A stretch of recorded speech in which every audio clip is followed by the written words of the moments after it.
Hi hello ನಮಸ್ತೆ. Leads of ಚಿಲ್ಡ್ರನ್ಗೆ ಸ್ವಾಗತ. ಆತ್ಮೀಯ SSLC ವಿದ್ಯಾರ್ಥಿಗಳೇ, ಈ ಒಂದು ವಿಡಿಯೋದಲ್ಲಿ ಸಮಾಜ ವಿಜ್ಞಾನ ವಿಷಯದ ಭೂಗೋಳಶಾಸ್ತ್ರ ವಿಭಾಗದ ಭಾರತದ ಸಾರಿಗೆ ಹಾಗೂ ಸಂಪರ್ಕ ಈ ಒಂದು ಪಾಠದ ಬಗ್ಗೆ ಸಂಪೂರ್ಣವಾಗಿರತಕ್ಕಂಥ ವಿಶ್ಲೇಷಣೆಯನ್ನ ಮಾಡ್ತಾ ಹೋಗೋಣ. ಮುಖ್ಯವಾಗಿ ಭಾರತದಲ್ಲಿ ಸಾರಿಗೆಯ ಮಹತ್ವ, ರಸ್ತೆ ಸಾರಿಗೆಯ ವಿಧಗಳು, ಪ್ರಮುಖ ರಾಷ್ಟ್ರೀಯ ಹೆದ್ದಾರಿಗಳು, ರಸ್ತೆ ಸಾರಿಗೆಯ ಸಮಸ್ಯೆಗಳು, ಈ ಎಲ್ಲ ಅಂಶಗಳನ್ನ ಈ ಒಂದು ಪಾಠದಲ್ಲಿ ಚರ್ಚೆ ಮಾಡ್ತಾ ಹೋಗೋಣ. ಸಾರಿಗೆ ಅಂದ್ರೆ ಏನು ಅಂತೇಳಿ ಅರ್ಥವನ್ನ ನೋಡ್ತಾ ಹೋಗೋಣ. ಸಾರಿಗೆ ಅಂತಂದ್ರೆ ವಸ್ತುಗಳನ್ನ, ಸೇವೆಗಳನ್ನ, ಮಾಹಿತಿ ಮತ್ತು ಸರಕುಗಳನ್ನ ಒಂದು ಸ್ಥಳದಿಂದ ಮತ್ತೊಂದು ಸ್ಥಳಕ್ಕೆ ಸಾಗಿಸುವುದನ್ನೇ ಸಾರಿಗೆ ಅಂತೇಳಿ ಕರೀತಾರೆ. ಸಾಮಾನ್ಯವಾಗಿ ನೀವು ಚಿತ್ರದಲ್ಲಿ ಗಮನಿಸಿದಾಗ ಕೆಲವೊಂದಷ್ಟು ವಸ್ತುಗಳನ್ನ, ಅದು ಬರೀ ನಾವು ಬಸ್ನಲ್ಲಿ ಪ್ರಯಾಣ ಮಾಡೋದಷ್ಟೇ ಅಲ್ಲ, ಬೇರೆ ಬೇರೆ ಸಂಪರ್ಕ ಮಾಧ್ಯಮಗಳನ್ನ ಬಳಸಿಕೊಂಡು ಯಾವುದೇ ಒಂದು ವಸ್ತುಗಳನ್ನಾಗಿರ್ಬೋದು ಅಥವಾ ಒಂದು ಸೇವೆಯನ್ನ ಆಗಿರ್ಬೋದು ಅಥವಾ ಒಂದು ಮಾಹಿತಿಯನ್ನಾಗಿರ್ಬೋದು, ಸರಕುಗಳನ್ನಾಗಿರ್ಬೋದು, ಇವುಗಳನ್ನ ಒಂದು ಸ್ಥಳದಿಂದ ಮತ್ತೊಂದು ಸ್ಥಳಕ್ಕೆ ಸಾಗಿಸೋದನ್ನ ನಾವು ಸಾರಿಗೆ ಅಂತೇಳಿ ಕರಿತಾವೆ. ಸರಕು ಮತ್ತು ಸೇವೆಗಳನ್ನ ಉತ್ಪಾದಿತ ಪ್ರದೇಶಗಳಿಂದ, ಉದಾಹರಣೆಯಾಗಿ ಒಂದು ಕಾರ್ಖಾನೆಯಲ್ಲಿ ಯಾವುದೋ ಒಂದಷ್ಟು ವಸ್ತುಗಳು ಉತ್ಪಾದನೆ ಆಗ್ತದೆ. ಆ ಒಂದು ಉತ್ಪಾದನೆ ಆಗಿರ್ತಕ್ಕಂಥ ವಸ್ತುಗಳನ್ನ ಎಲ್ಲಿ ಬೇಡಿಕೆ ಇರುತ್ತೆ ಆ ಬೇಡಿಕೆ ಇರತಕ್ಕಂಥ ಪ್ರದೇಶಗಳಿಗೆ ಪೂರೈಕೆ ಮಾಡೋದನ್ನ ನಾವು ಸಾರಿಗೆ ಅಂತ ಹೇಳಿ ಕರ್ಕೊಳ್ತೇವೆ. ಹಾಗೆ ಸಾರಿಗೆಯ ಮೂಲಕ ವಸ್ತುಗಳು ಮತ್ತು ಸೇವೆಗಳು ಉತ್ಪಾದಿಸುವ ಪ್ರದೇಶಗಳಿಂದ ಎಲ್ಲಿ ಕೊರತೆ ಇರುತ್ತೆ ಆ ಪ್ರದೇಶಕ್ಕೆ ಸಾಗಿಸಲ್ಪಟ್ಟು ಬಳಕೆಗೆ ಬಹಳಷ್ಟು ಸಹಾಯಕ ಆಗುತ್ತೆ. ಸಾಮಾನ್ಯವಾಗಿ ನಾವು ದಿನನಿತ್ಯ ಬಳಕೆ ಆಗ್ತಾ ಇರತಕ್ಕಂತ ವಸ್ತುಗಳೇನಿದಾವೆ, ಸೂಪ್ ಆಗಿರ್ಬೋದು, ಬ್ರಷ್ ಆಗಿರ್ಬೋದು ಅಥವಾ ಇನ್ನಿತರೆ ಸಾಮಗ್ರಿಗಳು, ನಾವು ಬಳಕೆ ಮಾಡ್ತಾ ಇರತಕ್ಕಂತ ಈ ದಿನನಿತ್ಯದ ವಸ್ತುಗಳು ಎಲ್ಲೋ ಉತ್ಪಾದನೆ ಆಗ್ತವೆ. ಆ ಉತ್ಪಾದನೆ ಆಗಿರ್ತಕ್ಕಂಥ ವಸ್ತುಗಳು ನಮ್ಮ ಕೈಗೆ ಬಂದು ಸೇರ್ತವೆ. ನಾವು ಎಲ್ಲಿರ್ತೀವೋ ಆ ಒಂದು ಏರಿಯಾದಲ್ಲೇ ಬಂದು ಸಿಗ್ತವೆ. ಉತ್ಪಾದಿಸುವ ಪ್ರದೇಶಗಳಿಂದ ಎಲ್ಲಿ ಅದರ ಅವಶ್ಯಕತೆ ಇರುತ್ತೆ, ಎಲ್ಲಿ ಕೊರತೆ ಇರುತ್ತೆ ಆ ಪ್ರದೇಶಕ್ಕೆ ಸಾಗಿಸಲ್ಪಟ್ಟು ಬಳಕೆಗೆ ಸಹಾಯಕ ಆಗುತ್ತೆ. ಇದನ್ನೇ ನಾವು ಸಾರಿಗೆ ಅಂತೇಳಿ ಕರ್ಕೊಳ್ತೇವೆ. ಹಾಗಾದ್ರೆ ಸಾರಿಗೆ ಹೀಗೆಲ್ಲ ಸಹಾಯವನ್ನ ಮಾಡುತ್ತೆ, ಇದರ ಅವಶ್ಯಕತೆ ಇದೆಯಾ, ಅಗತ್ಯ ಇದೆಯಾ ಅಂತ ನೋಡಿದ್ರೆ, ಸಾರಿಗೆಯು ಆರ್ಥಿಕ ಅಭಿವೃದ್ಧಿಯಲ್ಲಿ ನಿರ್ವಹಿಸುವ ಪಾತ್ರ ಬಹಳ ಮಹತ್ತರವಾದ. ಯಾವುದೇ ದೇಶ ಆರ್ಥಿಕವಾಗಿ ಪ್ರಬಲ ಆಗಬೇಕು, ಮುಂದುವರಿದ ರಾಷ್ಟ್ರವಾಗಿ ಗುರುತಿಸ್ಕೋಬೇಕು ಅಂತಂದ್ರೆ ಸಾರಿಗೆ ಬಹುಮುಖ್ಯವಾಗಿರ್ತಕ್ಕಂಥ ಪಾತ್ರವನ್ನ ವಹಿಸುತ್ತೆ ಮಕ್ಕಳೇ. ಹೇಗೆ ಅಂತಂದ್ರೆ, ಒಂದು ದೇಶದ ಆರ್ಥಿಕ ಕ್ಷೇತ್ರಗಳಾಗಿರ್ತಕ್ಕಂಥ ವ್ಯವಸಾಯ, ಕೈಗಾರಿಕೆ, ಗಣಿಗಾರಿಕೆ, ಅರಣ್ಯಗಾರಿಕೆ, ಮೀನುಗಾರಿಕೆ, ಹೈನುಗಾರಿಕೆ ಇನ್ನಿತರ ವಿವಿಧ ಕ್ಷೇತ್ರಗಳು ಸಾರಿಗೆಯ ಮಾರುಕಟ್ಟೆಗಳೊಡನೆ ಸಂಪರ್ಕವನ್ನು ಮಾಡ್ತಾ ಹೋಗ್ತವೆ. ವ್ಯವಸಾಯದಿಂದ ಏನೆಲ್ಲ ವಸ್ತುಗಳು ಉತ್ಪಾದನೆ ಆಗ್ತದೆ, ಆ ಉತ್ಪಾದನೆ ಆಗಿರ್ತಕ್ಕಂಥ, ಉದಾಹರಣೆ ರೈತರು ಅವರು ಬೆಳೆದಿರ್ತಕ್ಕಂಥ ವಸ್ತುಗಳನ್ನ ಮಾರುಕಟ್ಟೆಗೆ ಸಾಗಿಸೋದಕ್ಕೆ ಸಾರಿಗೆಯ ಅವಶ್ಯಕತೆ ಇದೆ. ಅದಾದ ನಂತರ ಅವರು ಕೊಂಡಂತ ವಸ್ತುಗಳು ಉತ್ಪಾದನೆ ಮಾಡ್ಲಿಕ್ಕೆ ಬೇಕಾಗಿರತಕ್ಕಂಥ ಬೀಜ, ಗೊಬ್ಬರ ಅಥವಾ ಕ್ರಿಮಿನಾಶಕ, ಕೀಟನಾಶಕ ಇವುಗಳನ್ನ ಖರೀದಿ ಮಾಡದಾದ್ಮೇಲೆ ಪುನಃ ಅವುಗಳನ್ನ ವಾಪಸ್ ತಮ್ಮ ಹೊಲಕ್ಕೆ ವಾಪಸ್ ತೆಗೆದುಕೊಂಡು ಹೋಗ್ಲಿಕ್ಕೆ ಸಾರಿಗೆ ಅವಶ್ಯಕತೆ ಇರುತ್ತೆ. ಕೈಗಾರಿಕೆ ಅಂತ ಬಂದಾಗ ಕಾರ್ಖಾನೆಗಳಲ್ಲಿ ಉತ್ಪಾದನೆ ಆಗಿರತಕ್ಕಂಥ ವಸ್ತುಗಳು ಗ್ರಾಹಕರಿಗೆ ತಲುಪಬೇಕು ಅಂತಂದ್ರೆ ಸಾರಿಗೆ ತುಂಬಾ ಅವಶ್ಯಕವಾಗಿರುತ್ತೆ. ಗಣಿಗಾರಿಕೆಯಲ್ಲಿ ಭೂಮಿಯಿಂದ ಅಗದು ತೆಗೆದು ಆನಂತರ ಸಂಸ್ಕರಣಾ ಕ್ಷೇತ್ರಕ್ಕೆ ಕಳಿಸೋದಕ್ಕೆ ಸಾರಿಗೆಯ ಅವಶ್ಯಕತೆ ತುಂಬಾ ಇರುತ್ತೆ. ಅರಣ್ಯಗಾರಿಕೆಯಲ್ಲಿ ಅರಣ್ಯದಲ್ಲಿ ಉತ್ಪಾದನೆ ಆಗಿರ್ತಕ್ಕಂಥ ಸಾಕಷ್ಟು ವಸ್ತುಗಳನ್ನ, ಕಚ್ಚಾ ವಸ್ತುಗಳನ್ನ ಸಿದ್ಧ ವಸ್ತುಗಳಾಗಿ ಉತ್ಪಾದನೆ ಮಾಡೋದರಲ್ಲಿ ಸಾರಿಗೆ ಬಹುಮುಖ್ಯವಾಗಿರ್ತಕ್ಕಂಥ ಪಾತ್ರವನ್ನು ವಹಿಸುತ್ತೆ. ಮೀನುಗಾರಿಕೆ ಅಂದಾಗ ಸಾಮಾನ್ಯವಾಗಿ ಸಮುದ್ರ ತೀರಗಳಲ್ಲಿ, ನದಿ ತೀರಗಳಲ್ಲಿ ಉತ್ಪಾದನೆ ಆಗೋದು ಅಂತಂದ್ರೆ ಮೀನನ್ನ ಹಿಡಿದು ಆನಂತರ ಅವುಗಳನ್ನ ಎಲ್ಲಿ ಅವಶ್ಯಕತೆ ಇರುತ್ತೋ ಅಲ್ಲಿಗೆ ಕಳಿಸ್ಲಿಕ್ಕೆ ಸಾರಿಗೆ ತುಂಬಾ ಅವಶ್ಯಕತೆ ಆಗಿರುತ್ತೆ. ಹೈನುಗಾರಿಕೆ ಬಹುಮುಖ್ಯವಾಗಿ ಪ್ರತಿದಿನ ಎದ್ದ ತಕ್ಷಣನೇ ನಮಗೆ ಹಾಲು ಸಿಕ್ಕತ್ತೆ. ಆ ಸಿಗ್ತಾ ಇರತಕ್ಕಂಥ ಹಾಲು ಪೂರೈಕೆ ಆಗೋದು ಸಾರಿಗೆಯಿಂದ. ಹೀಗೆ ತ್ವರಿತಗತಿಯಲ್ಲಿ ಆರ್ಥಿಕ ಬೆಳವಣಿಗೆಗೆ ಸಾರಿಗೆಯ ಅಭಿವೃದ್ಧಿ ತುಂಬಾನೇ ಅಗತ್ಯ ಇದೆ, ಅವಶ್ಯಕತೆ ತುಂಬಾನೇ ಇದೆ. ಹಾಗಾಗಿ ದೇಶದ ಆರ್ಥಿಕ ಅಭಿವೃದ್ಧಿಯಲ್ಲಿ ಸಾರಿಗೆ ಬಹುಮುಖ್ಯವಾಗಿರತಕ್ಕಂತ ಪಾತ್ರವನ್ನ ನಿರ್ವಹಿಸುತ್ತೆ ಮಕ್ಕಳೇ. ಮುಂದುವರೆದು ಸಾರಿಗೆಯ ವಿಧಗಳನ್ನ ನೋಡ್ತಾ ಹೋದಾಗ ಸಾರಿಗೆಯಲ್ಲಿ ಮುಖ್ಯವಾಗಿ 4 ಪ್ರಕಾರಗಳನ್ನ ಗುರುತಿಸಿಕೊಳ್ತೇವೆ. ಮೊದಲಾಗಿ ರಸ್ತೆ ಸಾರಿಗೆ, ರೈಲು ಸಾರಿಗೆ, ವಾಯು ಸಾರಿಗೆ, ಜಲ ಸಾರಿಗೆ. ಇವುಗಳನ್ನ ಸಾರಿಗೆಯ ಬಹುಮುಖ್ಯವಾಗಿರ್ತಕ್ಕಂಥ 4 ಪ್ರಕಾರಗಳಾಗಿ ಗುರುತಿಸಿಕೊಂಡಿದ್ದಾವೆ. ಒಂದೊಂದಾಗಿ ಅವುಗಳ ಪರಿಚಯವನ್ನ ನೋಡ್ತಾ ಹೋಗೋಣ. ರಸ್ತೆ ಸಾರಿಗೆ. ಭಾರತದಲ್ಲಿ ಪುರಾತನ ಕಾಲದಿಂದಲೂ ರಸ್ತೆಗಳು ನಿರ್ಮಾಣಗೊಂಡಿದ್ದಾವೆ. ಪುರಾತನ ಕಾಲದಿಂದಲೂ ಅಂತ ನೋಡಿಕೊಂಡಾಗ ರಾಜ ಮಹಾರಾಜರ ಆಳ್ವಿಕೆಯ ಕಾಲದಿಂದಲೂ ಕೂಡ ಈ ಒಂದು ರಸ್ತೆಗೆ ಎಲ್ಲಿಲ್ಲದ ಮಹತ್ವ ಇದೆ. ಮೌರ್ಯರ ಕಾಲದಿಂದ ನೋಡ್ಕೊಳ್ತಾ ಬಂದಾಗ ದೆಹಲಿ ಸುಲ್ತಾನರು, ಅದಾದ ನಂತರ ನಮ್ಮ ಕರ್ನಾಟಕದ ವಿಜಯನಗರ ಸಾಮ್ರಾಜ್ಯ, ಮೈಸೂರು ರಾಜರುಗಳು, ಹೀಗೆ ರಾಜ ಮಹಾರಾಜರುಗಳು ಈ ಒಂದು ರಸ್ತೆಗೆ ಬಹುಮುಖ್ಯವಾಗಿರ್ತಕ್ಕಂಥ ಪ್ರಾಮುಖ್ಯತೆಯನ್ನ ಕೊಟ್ಟಿದ್ದಾರೆ. ಆಡಳಿತದ ಸುವ್ಯವಸ್ಥೆ ನಡೆಯೋದಕ್ಕೆ ರಸ್ತೆಗಳು ಬಹುಮುಖ್ಯವಾಗಿರ್ತಕ್ಕಂಥ ಪಾತ್ರವನ್ನ ಅಂದಿನ ಕಾಲದಲ್ಲಿ ವಹಿಸ್ತಾ ಇದ್ವು. ಹಾಗಾಗಿನೇ ರಾಜರುಗಳು ಈ ರಸ್ತೆಗಳ ನಿರ್ಮಾಣಕ್ಕೆ ಹೆಚ್ಚು ಪ್ರಾಶಸ್ತ್ಯವನ್ನ ನೀಡಿದ್ರು. ತದನಂತರ ಬ್ರಿಟಿಷರು ನಮ್ಮ ದೇಶವನ್ನ ಆಳ್ವಿಕೆ ಮಾಡಲಿಕ್ಕೆ ಬಂದಾಗ ಬಹುಮಟ್ಟಿಗೆ ಅವರು ರಕ್ಷಣಾ ವ್ಯವಸ್ಥೆಗಳನ್ನ ನಿರ್ಮಾಣ ಮಾಡೋದಕ್ಕೋಸ್ಕರ ರಸ್ತೆಗಳ ಅಭಿವೃದ್ಧಿಯನ್ನ ಕೈಗೊಂಡ್ರು. ಅವರ ಒಂದು ಆಳ್ವಿಕೆಯ ಅವಧಿಯಲ್ಲಿ ರಕ್ಷಣಾ ವ್ಯವಸ್ಥೆಗಳನ್ನ ಮಾಡ್ಕೊಳ್ಳೋದಕ್ಕೋಸ್ಕರ ರಸ್ತೆಗಳಿಗೆ ಪ್ರಾಮುಖ್ಯತೆಯನ್ನು ಕೊಟ್ಟರು. ಆ ನಂತರ ಇದು ಮುಂದುವರೆದು ರಸ್ತೆಗಳ ಪ್ರಾಮುಖ್ಯತೆ ದಿನೇ ದಿನೇ ಹೆಚ್ಚಾಗ್ತಾ ಹೋಯಿತು. ನಮ್ಮ ಆಳ್ವಿಕೆಗೆ ಬರ್ತಾ ಇದ್ದ ಏನೆಲ್ಲ ಇದೆ ರಸ್ತೆಗಳ ಪ್ರಾಮುಖ್ಯತೆ ಅಂತ ನೋಡ್ತಾ ಹೋದ್ರೆ ನಾವು ಹೇಳ್ತೀವಿ ಮಕ್ಕಳೇ, ಭಾರತ ಹಳ್ಳಿಗಳ ದೇಶ ಹಾಗೂ ಕೃಷಿ ಪ್ರಧಾನವಾಗಿರ್ತಕ್ಕಂಥ ದೇಶ ಅಂತೇಳಿ ಕರ್ಕೊಳ್ತೇವೆ. ಹೌದು, ಭಾರತ ಹಳ್ಳಿಗಳ ದೇಶ. ವ್ಯವಸಾಯ ಪ್ರತಿಯೊಬ್ಬರ ಜೀವನದಲ್ಲಿ ಹಾಸುವಕ್ಕಾಗಿರ್ತಕ್ಕಂಥ ಕಸುಬಾಗಿದೆ. ಹಳ್ಳಿಯ ಮತ್ತು ಕೃಷಿಯ ಅಭಿವೃದ್ಧಿಗೆ ರಸ್ತೆಗಳ ಅವಶ್ಯಕತೆ ತುಂಬಾನೇ ಇದೆ. ಆಗ್ಲೇ ಹೇಳಿದಾಗೆ ನಾನು ರೈತರು ತಾವು ಬೆಳೆದಂತಹ ಉತ್ಪನ್ನಗಳನ್ನ ಮಾರುಕಟ್ಟೆಗೆ ಒಯ್ಯೋದಕ್ಕೆ ರಸ್ತೆಗಳ ಸಹಾಯ ತುಂಬಾನೇ ಇದೆ. ಅಲ್ಲದೆ ಪುನಃ ಹಳ್ಳಿಗಳಿಗೆ ಬೇಕಾದಂತಹ ಅವಶ್ಯಕ ವಸ್ತುಗಳನ್ನ ಪೂರೈಸೋದಕ್ಕೋಸ್ಕರ ರಸ್ತೆಗಳ ಸಹಾಯ ತುಂಬಾನೇ ಇದೆ. ಹಾಗಾಗಿ ರಸ್ತೆ ಸಾರಿಗೆಗಳು ರೈಲು ಸಾರಿಗೆಗೆ ಬಹಳ ಪೂರಕವಾಗಿದ್ದಾವೆ. ದೇಶದ ಅಭಿವೃದ್ಧಿಯಲ್ಲಿ ವ್ಯವಸಾಯ ಹೀಗೆಲ್ಲ ಪ್ರಾಮುಖ್ಯತೆಯನ್ನ ವಹಿಸ್ತಾ ಇದೆ. ರೈತ ದೇಶದ ಬೆನ್ನೆಲುಬು ಅಂತ ಕರ್ಕೊಳ್ತೇವೆ. ಹಾಗೆ ಆ ರೈತನಿಗೆ ಸಹಾಯಕವಾಗಿ ಪೂರಕವಾಗಿ ಕೆಲಸವನ್ನ ಮಾಡ್ತಾ ಇರತಕ್ಕಂಥದ್ದು ರಸ್ತೆಗಳು. ತದನಂತರ ಹೇಳ್ತೇವೆ ಮಕ್ಕಳೇ, ರಸ್ತೆಗಳು ರೈಲು ಸಾರಿಗೆಗೆ ಪೂರಕವಾಗಿದ್ದಾವೆ.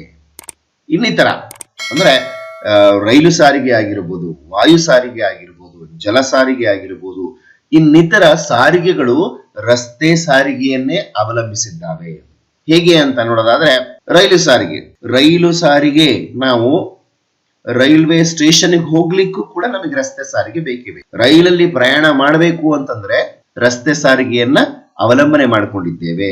ವಿಮಾನಗಳಲ್ಲಿ ಪ್ರಯಾಣ ಮಾಡಬೇಕು ಅಂತಂದ್ರೂ ಕೂಡ ಏರ್ಪೋರ್ಟ್ಗೆ ಹೋಗ್ಲಿಕ್ಕೂ ಕೂಡ ನಮಗೆ ರಸ್ತೆ ಸಾರಿಗೆಯ ಅವಶ್ಯಕತೆ ಇದೆ. ಹಾಗೆ ಹಡಗುಗಳಲ್ಲಿ, ದೋಣಿಗಳಲ್ಲಿ ಪ್ರಯಾಣ ಮಾಡಬೇಕು ಅಂತಂದ್ರೆ ಆ ಒಂದು ಪೋರ್ಟ್ಗಳಿಗೆ ಹೋಗ್ಲಿಕ್ಕೂ ಕೂಡ ರಸ್ತೆ ಸಾರಿಗೆಯ ಅವಶ್ಯಕತೆ ತುಂಬಾನೇ ಇದೆ. ಹಾಗಾಗಿ ರಸ್ತೆ ಸಾರಿಗೆಗಳು ಉಳಿದೆಲ್ಲ ಸಾರಿಗೆಗಳಿಗೆ ಪೂರಕ ಮಾರ್ಗವಾಗಿ ಕಾರ್ಯವನ್ನ ನಿರ್ವಹಿಸ್ತಾ ಇದ್ದಾವೆ. ಇನ್ನು ಸರಕು ಸಾಗಾಣಿಕೆಗೆ ರಸ್ತೆ ಸಾರಿಗೆಗಳಿಂದ ಮಾತ್ರ ಸಾಧ್ಯವಾಗಿದೆ. ರೈಲು ಸಾರಿಗೆಯಿಂದ ಸಾಕಷ್ಟು ವಸ್ತುಗಳನ್ನ ಪೂರೈಕೆ ಮಾಡಬಹುದು.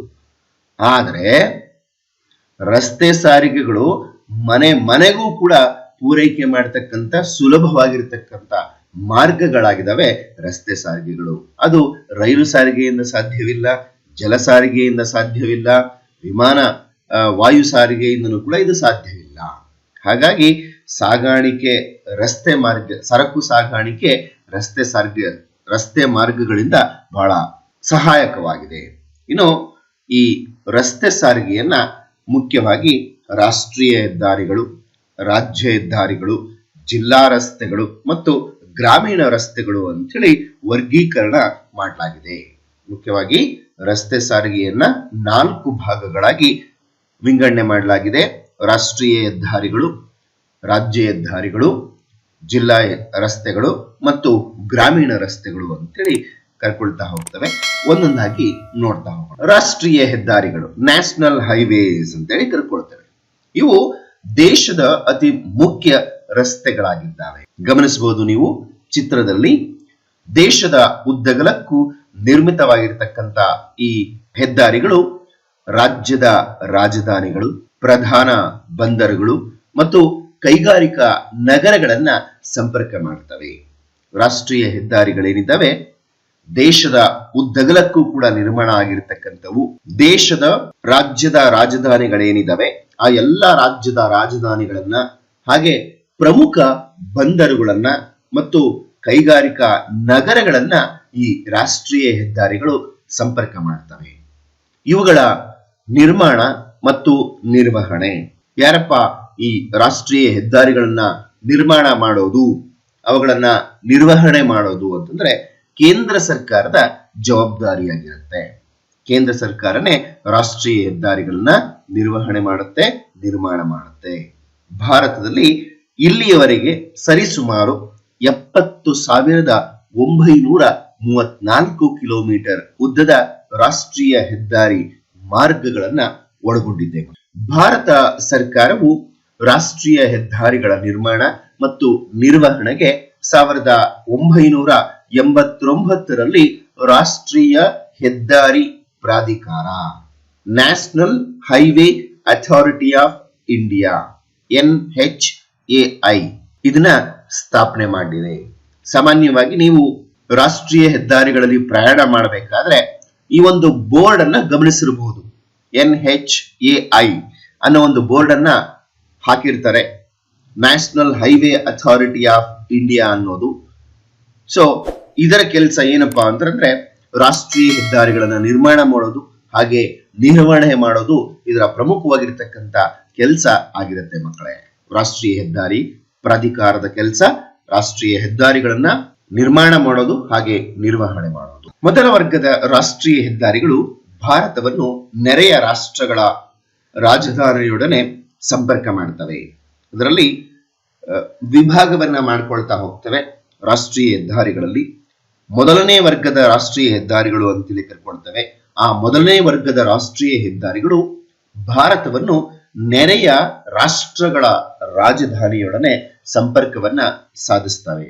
ಉದಾಹರಣೆ ಲಾಹೋರ್, ಅಮೃತಸರ, ದೆಹಲಿ, ಆಗ್ರಾ, ಕೋಲ್ಕತ್ತಾ, ಇಂಪಾಲ ಹಾಗೂ ಮಾಂಡಲೆ, ಭಾರಿ, ಕಠ್ಮಂಡು ಹೀಗೆ ನೆರೆಯ ರಾಷ್ಟ್ರಗಳು ನಮ್ಮ ಭಾರತದ ರಾಜಧಾನಿಗಳೊಡನೆ ಮತ್ತೆ ಇನ್ನಿತರ ರಾಜ್ಯಗಳ ರಾಜಧಾನಿಗಳೇ ಈ ಒಂದು ಮೊದಲನೇ ವರ್ಗದ ರಾಷ್ಟ್ರೀಯ ಹೆದ್ದಾರಿಗಳು ಸಂಪರ್ಕವನ್ನ ಸಾಧಿಸ್ತವೆ ಮಕ್ಕಳೇ. ಇನ್ನು ಮುಂದುವರೆದು ಎರಡನೇ ಪ್ರಕಾರದ ರಾಷ್ಟ್ರೀಯ ಹೆದ್ದಾರಿಗಳು ರಾಜ್ಯದ ರಾಜಧಾನಿಗಳು ಹಾಗೂ ಪ್ರಧಾನ ಬಂದರುಗಳನ್ನ ಸಂಪರ್ಕ ಮಾಡುತ್ತವೆ. ಎರಡನೇ ಪ್ರಕಾರದ ರಾಷ್ಟ್ರೀಯ ಹೆದ್ದಾರಿಗಳು ರಾಜ್ಯದ ರಾಜಧಾನಿಗಳು ಹಾಗೂ ಪ್ರಧಾನ ಬಂದರುಗಳನ್ನ ಸಂಪರ್ಕ ಮಾಡುತ್ತವೆ.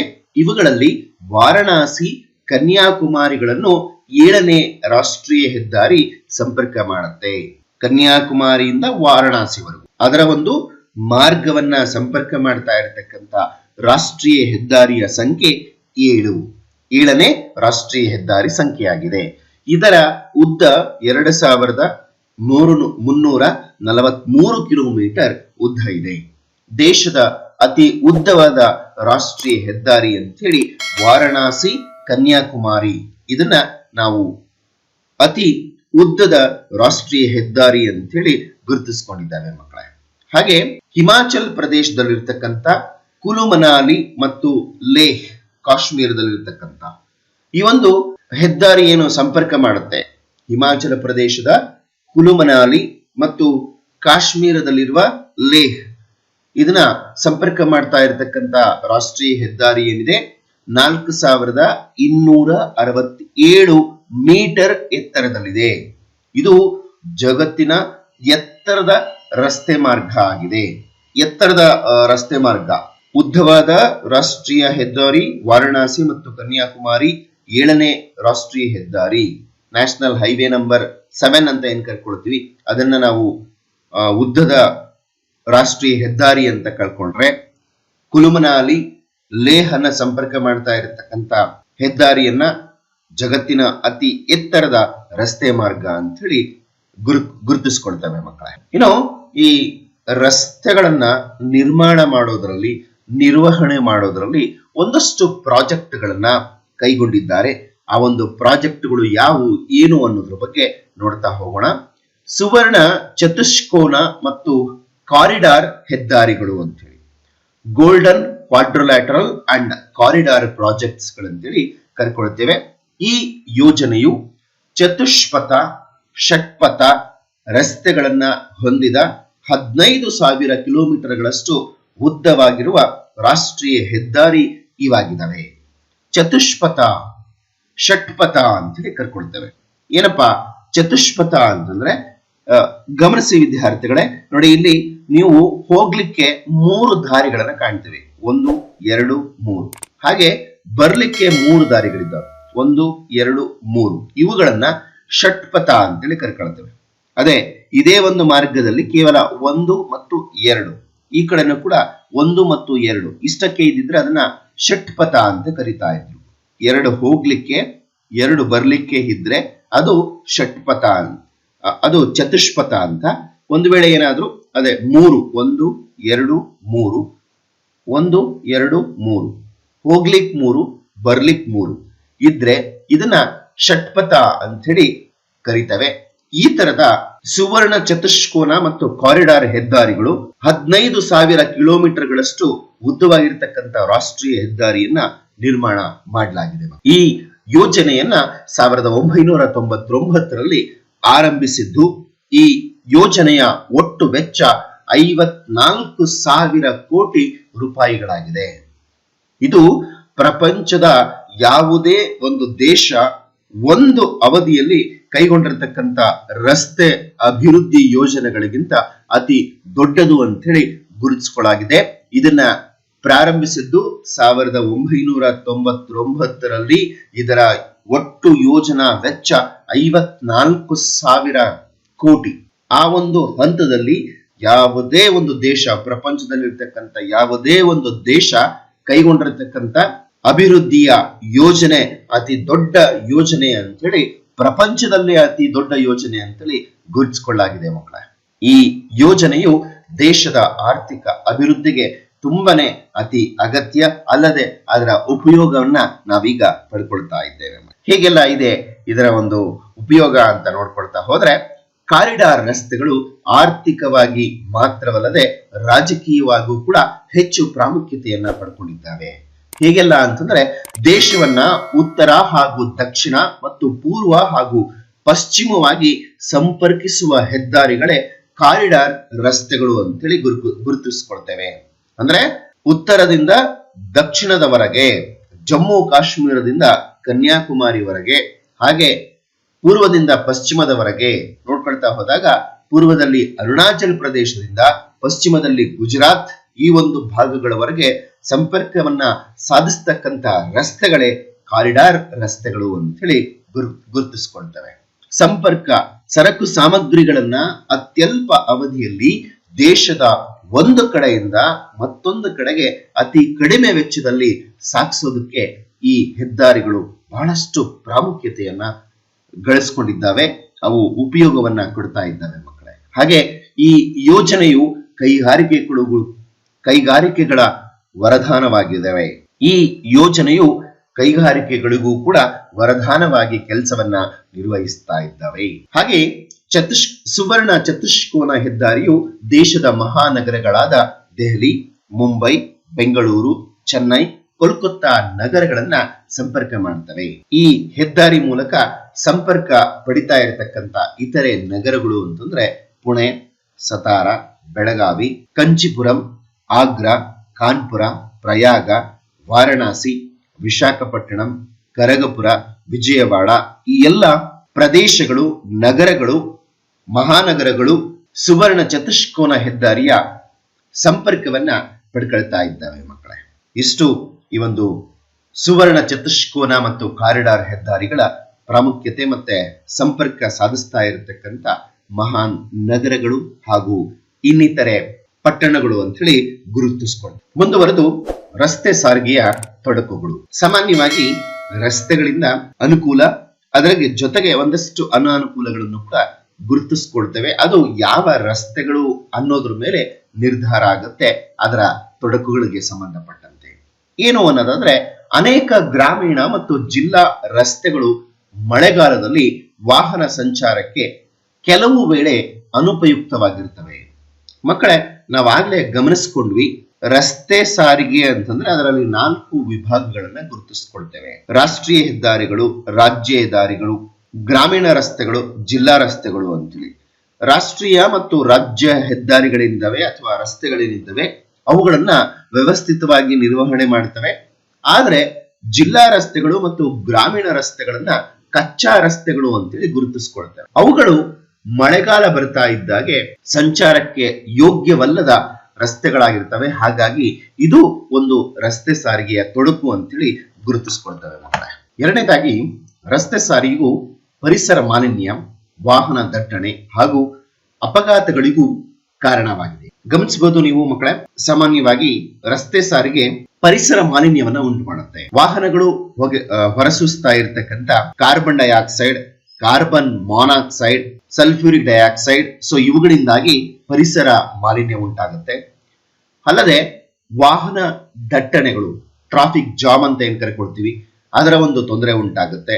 ಇನ್ನು ಅತಿ ವೇಗವಾಗಿ ಚಲಿಸ್ತಾ ಇರತಕ್ಕಂತ ವಾಹನಗಳಿಂದಾಗಿ ಅಥವಾ ಅದನ್ನ ನಡೆಸ್ತಾ ಇರತಕ್ಕಂತ ಚಾಲಕರಿಂದಾಗಿ ಅಪಘಾತಗಳು ಉಂಟಾಗ್ತವೆ. ಇದು ಒಂದು ರಸ್ತೆ ಸಾರಿಗೆಯ ತೊಡಕಾಗಿದೆ. ಇನ್ನು ರಸ್ತೆಗಳು ಮಳೆ, ಪ್ರವಾಹ ಮತ್ತು ಚಂಡಮಾರುತಗಳಿಂದಾಗಿ ಪ್ರತಿ ವರ್ಷನೂ ಕೂಡ ಹಾಳಾಗ್ತಾ ಹೋಗುತ್ತೆ. ನೈಸರ್ಗಿಕ ವಿಕೋಪಗಳಿಂದಾಗಿ ಸಂಭವಿಸ್ತಾ ಇರತಕ್ಕಂತ ಮಳೆಗಳಿಂದಾಗಿ ಅಥವಾ ಇನ್ನು ಪ್ರವಾಹ ಹೆಚ್ಚಾಯಿತು ಅಂತಂದ್ರೆ ಅಥವಾ ಚಂಡಮಾರುತಗಳು, ಸೈಕ್ಲೋನ್ಸ್ ಅಂತ ಏನ್ ಕರ್ಕೊಳ್ತೀವಿ, ಪ್ರತಿ ವರ್ಷನೂ ಕೂಡ ರಸ್ತೆಗಳು ಹಾಳಾಗ್ತಾ ಹೋಗುತ್ತೆ. ಅದರ ನಿರ್ಮಾಣ ತುಂಬಾನೇ ಕಷ್ಟ ಆಗ್ತದೆ. ಅಂದ್ರೆ ಅದು ಸಾಮಾನ್ಯವಾಗಿ ಮಾಡಲೇಬೇಕಾಗಿರ್ತಕ್ಕಂಥದ್ದು. ಅದರ ಒಂದು ತೊಡಕನ್ನ ಗುರುತಿಸ್ತೇವೆ. ಇನ್ನು ರಾಷ್ಟ್ರೀಯ ಮತ್ತು ರಾಜ್ಯ ಹೆದ್ದಾರಿಗಳ ನಿರ್ವಹಣೆ ಮತ್ತು ನಿರ್ಮಾಣ ಮತ್ತು ನಿರ್ವಹಣೆ ಅಸಮರ್ಪಕ. ಕೆಲವು ಸಾರಿ ದಟ್ಟಣೆ ಹೆಚ್ಚಾದಾಗ ರಾಷ್ಟ್ರೀಯ ಮತ್ತು ರಾಜ್ಯ ಹೆದ್ದಾರಿಗಳು ನಿರ್ಮಾಣ ಮತ್ತು ನಿರ್ವಹಣೆ ಮಾಡೋವಾಗ್ಲೇ ಹೆಚ್ಚಿನ ದಟ್ಟಣೆ ಉಂಟಾದಾಗ ಸರಿಯಾದ ಸಮಯ ಸಿಕ್ಕಲ್ಲ. ಯಾವಾಗ ಇವುಗಳ ನಿರ್ವಹಣೆ ಮಾಡಬೇಕು, ನಿರ್ಮಾಣ ಮಾಡಬೇಕು ಅನ್ನೋದು ತೊಡಕುಂಟಾಗುತ್ತೆ. ಹಾಗಾಗಿ ಅವುಗಳಲ್ಲೂ ಕೂಡ ಕೆಲವೊಂದ್ಸರಿ ಅಸಮರ್ಪಕವಾಗಿ ನಿರ್ವಹಣೆ ಮಾಡಲಿಕ್ಕೆ, ನಿರ್ಮಾಣ ಮಾಡಲಿಕ್ಕೆ ತೊಂದರೆ ಉಂಟಾಗುತ್ತೆ. ಇನ್ನು ಕೊನೆಯದಾಗಿ, ರಸ್ತೆಗಳ ಬದಿಯಲ್ಲಿ ಬೇಕಾಗಿರ್ತಕ್ಕಂಥ ಅಗತ್ಯಗಳ ಕೊರತೆಯನ್ನ ದೇಶದಾದ್ಯಂತ ಕಾಣಬಹುದು. ಸಾಮಾನ್ಯವಾಗಿ ರಸ್ತೆ ಸಾರಿಗೆ ಅಂದಾಗ ಅಲ್ಲಲ್ಲಿ ಒಂದು ನೀರಿನ ವ್ಯವಸ್ಥೆ ಇರಬೇಕು, ಅಥವಾ ಎಮರ್ಜೆನ್ಸಿ ಕೇಸ್ ಆಗಿ ಯಾವುದೇ ಒಂದು ಅಪಘಾತ ಆಯ್ತು ಅಂದ ತಕ್ಷಣ ಅದಕ್ಕೆ ಸ್ಪಂದಿಸ್ತಕ್ಕಂತ ಒಂದು ಕೇಂದ್ರ ಬೇಕಾಗುತ್ತೆ, ಅಥವಾ ಸಾಮಾನ್ಯವಾಗಿ ಪಂಚರು ಅಥವಾ ಅದಕ್ಕೆ ಬೇಕಾಗಿರ್ತಕ್ಕಂಥ ಫ್ಯೂಯಲ್, ಈ ತರದ ಅವಶ್ಯಕ ವಸ್ತುಗಳ ಕೊರತೆ ದೇಶದಾದ್ಯಂತ ಈ ಒಂದು ರಸ್ತೆ ಸಾರಿಗೆಯಲ್ಲಿ ಕಾಣ್ತಾ ಹೋಗ್ತದೆ. ಇವುಗಳಲ್ಲಿರ್ತಕ್ಕಂಥ ತೊಡಕುಗಳು ಅಂತೇಳಿ ಗುರುತಿಸ್ತೇವೆ ಮಕ್ಕಳೇ. ಮುಂದುವರೆದು ಜಲ ಸಾರಿಗೆಯ ಬಗ್ಗೆ ನೋಡ್ತಾ ಹೋಗೋಣ. ಜಲ ಸಾರಿಗೆಯ ಮಾಹಿತಿಯನ್ನ ಈಗಾಗಲೇ ನೀವು 9ನೇ ತರಗತಿಯಲ್ಲಿ ಸಾಕಷ್ಟು ಅಂಶಗಳನ್ನ ಗುರುತಿಸಿದ್ದೀರಿ, ತಿಳ್ಕೊಂಡಿದ್ದೀರಿ.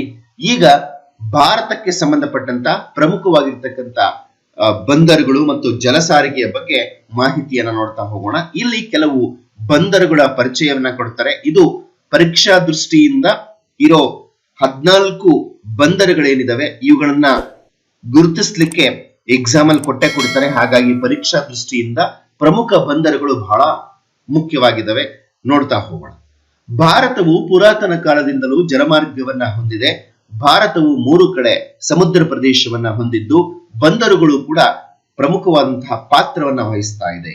ಅಲ್ಲದೆ ನಾವು ಹೇಳ್ತೇವೆ, ಈ 3 ಕಡೆ ನೀರು ಇದ್ದು ಅದು ಎಷ್ಟು ಪ್ರಮುಖವಾಗಿರ್ತಕ್ಕಂಥ ಪಾತ್ರವನ್ನು ವಹಿಸ್ತಾ ಇದೆ ಅಂತಂದ್ರೆ 90% ವ್ಯಾಪಾರ ಮಾರ್ಗ ಈ ಜಲಮಾರ್ಗದಿಂದನೇ ನಡೀತಾ ಇದೆ. ಅಷ್ಟೊಂದು ಪ್ರಮುಖವಾದಂತಹ ಪಾತ್ರವನ್ನ ವಹಿಸ್ತಾ ಇದ್ದವೆ ಈ ಜಲಮಾರ್ಗ. ಪ್ರಮುಖವಾಗಿರ್ತಕ್ಕಂಥ ಬಂದರುಗಳು ಹಾಗೆ ಅವುಗಳ ಪರಿಚಯವನ್ನ ನೋಡ್ತಾ ಹೋಗೋಣ. ಮೊದಲನೇದಾಗಿ ಕಾಂಡ್ಲಾ. ಇದು ಕಚ್ ಕಾರ್ಯ ಶಿರೋಭಾಗದಲ್ಲಿದೆ. ಮಕ್ಕಳೇ, ನೀವು ಗುರುತಿಸಬಹುದು. ಭಾರತದ ಬಾಯಿ ಅಂತ ಹೇಳಿ ಇದನ್ನ ಕರಿತೇವೆ, ಇಂಡಿಯನ್ ಮೌತ್ ಅಂತ. ಸೊ ಇಲ್ಲಿ ಈ ಕಾಂಡ್ಲಾ ಅನ್ನೋದು ಗುಜರಾತ್ನ ಭಾಗದಲ್ಲಿ ಕಂಡು ಬರುತ್ತೆ. ಸೊ ಇದು ಮೊದಲನೇ ಒಂದು ಬಂದರು, ನೆನಪಲ್ಲಿರಲಿ ಪರೀಕ್ಷಾ ದೃಷ್ಟಿಯಿಂದ. ಕಾಂಡ್ಲಾ ಕಚ್ ಕಾರ್ಯ ಶಿರೋಭಾಗದಲ್ಲಿದೆ. ಇನ್ನು ಮುಂಬೈ ಮಹಾರಾಷ್ಟ್ರದ ರಾಜ್ಯದಲ್ಲಿದೆ, ಗುರುತಿಸಬಹುದು. ಇಲ್ಲಿ ಈ ಬಂದರು ಹೆಚ್ಚಿನ ಒತ್ತಡವನ್ನ ಹೊಂದಿದ್ರಿಂದ ಈ ಬಂದರಿನ ಆಚೆಗೆ ನಹಸೇವಾ, ಇಲ್ಲೇ ಇದರ ಒಂದು ಪಕ್ಕದಲ್ಲೇ ನಹಸೇವಾ ಅನ್ನೋ ಒಂದು ನವಶೇವಾ ಅನ್ನೋ ಒಂದು ಬಂದರನ್ನ ಅತ್ಯಾಧುನಿಕವಾಗಿ ಸೌಲಭ್ಯಗಳೊಂದಿಗೆ ನಿರ್ಮಾಣ ಮಾಡಲಾಗಿದೆ ಮಕ್ಕಳ. ಅಲ್ಲದೆ ಈ ಮುಂಬೈ ಬಂದರು ಏನಿದೆ ಇದನ್ನ ಭಾರತದ ಹೆಬ್ಬಾಗಿಲು ಅಂತ ಹೇಳಿ ಕರೀತಾರೆ. ಮರ್ಮಗೋವಾ ನೀವೇನು ಕಾಣ್ತಾ ಇದ್ದೀರಿ, ಇದು ಮರ್ಮಗೋವಾ. ಈ ಒಂದು ಬಂದರು ಗೋವಾ ರಾಜ್ಯದ ಜವಾರಿ ಕೊಲ್ಲಿಯ ಪ್ರದೇಶದಲ್ಲಿ ಕಂಡುಬರುತ್ತೆ. ಗೋವಾ ರಾಜ್ಯದಲ್ಲಿರ್ತಕ್ಕಂಥ ಬಂದರು. ಇನ್ನು ನವಮಂಗಳೂರು ನಮ್ಮ ಕರ್ನಾಟಕ ರಾಜ್ಯದಲ್ಲಿದ್ದು, ಕರ್ನಾಟಕದ ಪ್ರಮುಖ ಬಂದರುಗಳಲ್ಲಿ ನವಮಂಗಳೂರು ಅಂತ ಹೇಳಿ ಕರ್ಕೊಳ್ತೇವೆ. ಹಾಗೆ ನಮ್ಮ ಕರ್ನಾಟಕದ ಹೆಬ್ಬಾಗಿಲು ಅಂತ ಹೇಳಿ ಇದನ್ನ ಗುರುತಿಸ್ತೇವೆ. ಇನ್ನು ನೆಕ್ಸ್ಟ್ ಕೊಚ್ಚಿ, ನೀವು ನೋಡ್ತಾ ಇರ್ತಕ್ಕಂಥ ಕೊಚ್ಚಿ, ಇದು ಕೇರಳದಲ್ಲಿದೆ.